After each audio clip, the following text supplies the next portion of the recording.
Okay, now on to the last assignment. Now that you have the first draft of your story in the Notes app, and you've done some revisions after having Alex read it and listening to yourself read it in voice memos, the idea here is you as a student have been given an article by the teacher, and we're going to open that article in just a second, about how to write a really great short story.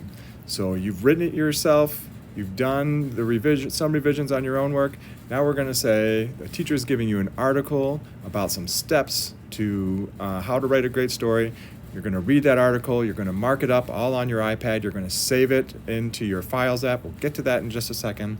And then you're going to finish by finalizing your writing. We're not going to do all of that. You're not going to do any more of writing your story or anything like that. This is just to, how can we look at an article in different ways so it's more accessible to our students? So in assignment 5, you'll notice that there's a link to an article about how to write a better short story. I have that article up right here. And so the link is down there. You're going to open this up, and what we're going to do is just, how can we look at this article in different ways? How can we get rid of a lot of this stuff so that it's not distracting to our students?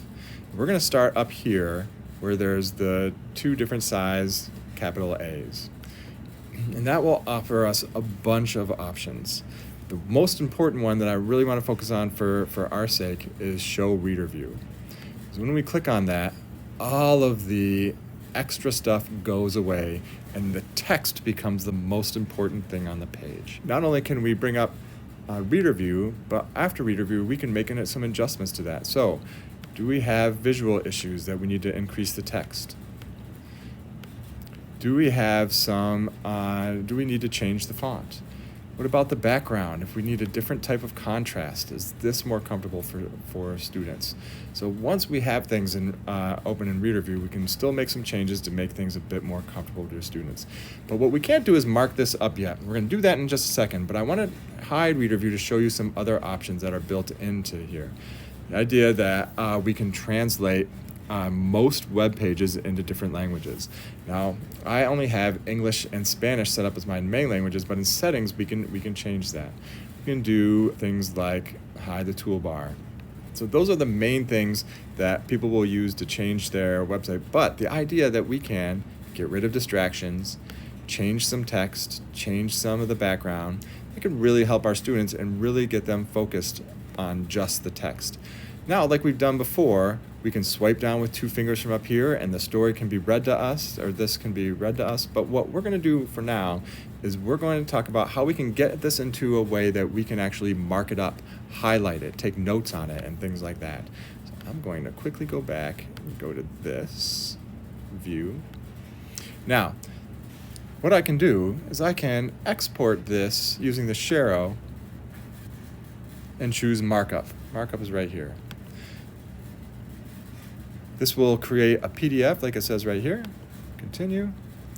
And now I can choose this pencil right up here and then change my tool to something like a highlighter, and I can go through this entire document and not only highlight it, but I could change over and do some writing.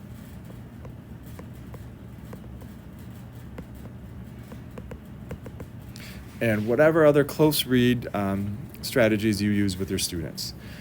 So what I'm asking you to do is not read this whole article, it's very long, but go ahead and pause here and play with some of the markup tools. And so go ahead and pause and do that. When you're done, in the upper right hand side, we're going to click done, and we're going to talk about the final thing.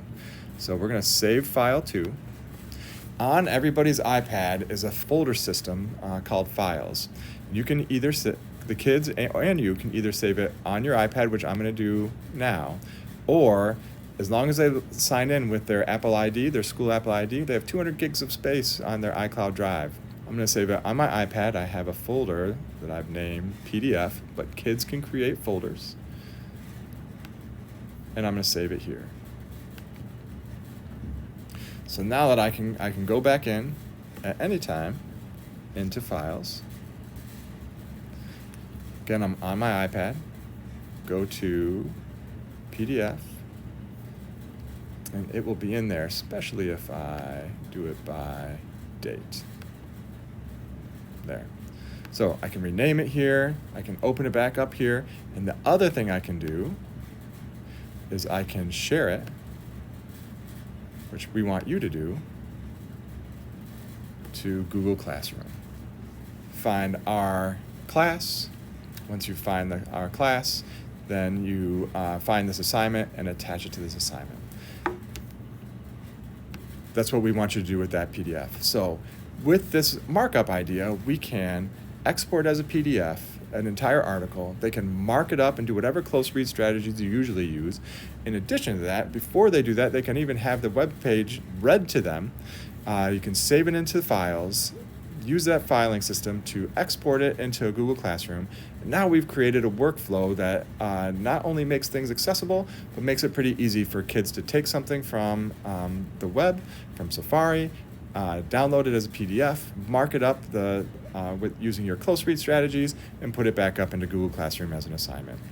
The last thing we need you to do for this assignment, take your files there, whether it's on your iPad or iCloud Drive, and organize your file system. Now, mine doesn't look so organized now, but if I change the look and change it by kind, here's my folder system that I have going right now. A lot of it's by app, but I have lots of different folders for lots of different things that I'm doing on my iPad.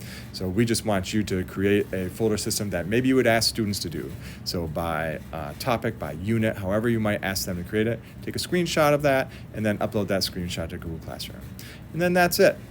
Check out the final assignment to schedule Jeff and I to come in and help your students do this. That's all. Thanks.